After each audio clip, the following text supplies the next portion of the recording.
CAA पर माधवी लता ने ओवैसी को दिखाया आईना। हिंदुत्व की पैरोकार ने ओवैसी पर दागे सवाल। माधवी लता ने मुस्लिमों पर कह दी बड़ी बात। कई सालों की देरी के बाद आखिरकार नागरिकता संशोधन कानून पूरे देश में लागू हो गया है। लोकसभा चुनाव से ठीक पहले केंद्र सरकार ने बीते दिनों सीएए को लेकर इसके नियम का नोटिफिकेशन जारी कर दिया, जिसे लेकर देश में सियासत जोरों पर है।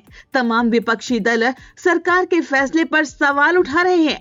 खासतौर से हैदराबाद से सांसद और एआईएमआईएम चीफ असदुद्दीन ओवैसी तो मोदी सरकार के निर्णय से खासा खफा है। तभी तो वो लगातार सरकार को निशाने पर ले रही हैं, जिसे लेकर अब हैदराबाद में ओवैसी को चुनौती देने वाली बीजेपी उम्मीदवार और हिंदुत्व की पैरोकार डॉक्टर माधवी लता ने असदुद्दीन ओवैसी को करारा जवाब दिया है और उन पर कई सवाल भी दागे हैं।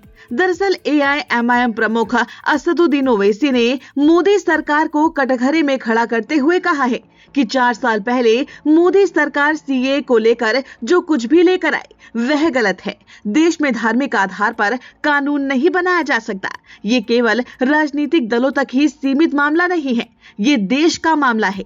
क्या आप 17 करोड़ मुसलमानों को राज्य विहीन बनाना चाहते हैं? ये संविधान के मूल सिद्धांतों के खिलाफ है। ओवैसी ने सीएए को असंवैधानिक कहते हुए कहा, मैं ये समझाने की कोशिश कर रहा हूं कि आपको सीएए को अकेले नहीं देखना चाहिए, इसके साथ एनपीआर और एनआरसी को जोड़कर देखा जाना चाहिए। ये सभी चीजें लागू होने से मुसलमानों, दलितों, जनजातियों और गरीब लोगों को नुकसान होगा, लेकिन जनता इसे बर्दाश्त नहीं करेगी। हैदराबाद की जनता सीएए के खिलाफ मतदान करेगी। मैं ध्रुवीकरण नहीं कर रहा हूं, लेकिन केंद्र सरकार धार्मिक भेदभाव को बढ़ावा देने की कोशिश कर रही है। यहाँ भले ही ओवैसी सीएए का विरोध कर खुद को मुस्लिमों का हितैषी बनाने में जुटे थे, लेकिन हैदराबाद में बीजेपी उम्मीदवार डॉक्टर माधवी लता ने उनके क्षेत्र में मुस्लिमों की हालत बयां करके ओवैसी को आईना दिखा दिया। माधवी लता ने असदुद्दीन ओवैसी को घेरते हुए कहा, उन्हें सबसे पहले क्या करना चाहिए? यहाँ जो मुस्लिम हैं, उनकी चिंता करें, उनकी गरीबी के बारे में सोचें। Greater Hyderabad municipal corporation south zone को सबसे ज्यादा फंड मिलते हैं, फिर भी वहां ना सफाई है, न बिजली के खंभे और लाइटें, तो बजट किसकी जेब भर रहा है? उन्होंने कितने पैसे पसमानदा मुसलमानों के विकास के लिए खर्च करे? इसी के साथ ही माधवी लता ने असदुद्दीन ओवैसी से सवाल पूछा कि जो पैसे आप वक्फ बोर्ड और सरकार से लेते हैं, वो किस मुसलमान भाइयों के लिए आप खर्च कर रहे हैं? वैसे यहाँ जिस सीएए को लेकर घमासान छिड़ा हुआ है, अब आपको उसके बारे में भी बताते हैं।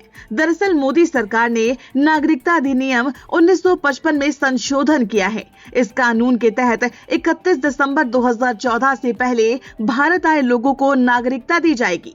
कानून में 6 धर्मों, जिसमें हिंदू, सिख, जैन, बौद्ध, पारसी और ईसाई, और 3 देशों, जिसमें अफगानिस्तान, बांग्लादेश और पाकिस्तान से संबंधित व्यक्तियों को नागरिकता देने का प्रावधान है। साथ ही कुछ अन्य शर्तें भी हैं, जिसके बाद ही अप्रवासी नागरिकता हासिल कर पाएंगे।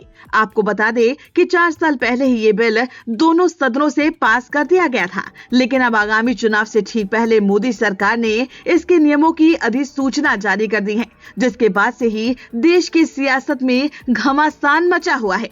बाकी इस पूरी खबर पर आपका क्या कुछ कहना है, हमें अपनी राय कमेंट करके जरूर बताएं। और अगर अभी तक आपने हमारे चैनल को सब्सक्राइब नहीं किया है, तो जल्द से जल्द इसे सब्सक्राइब कर लें।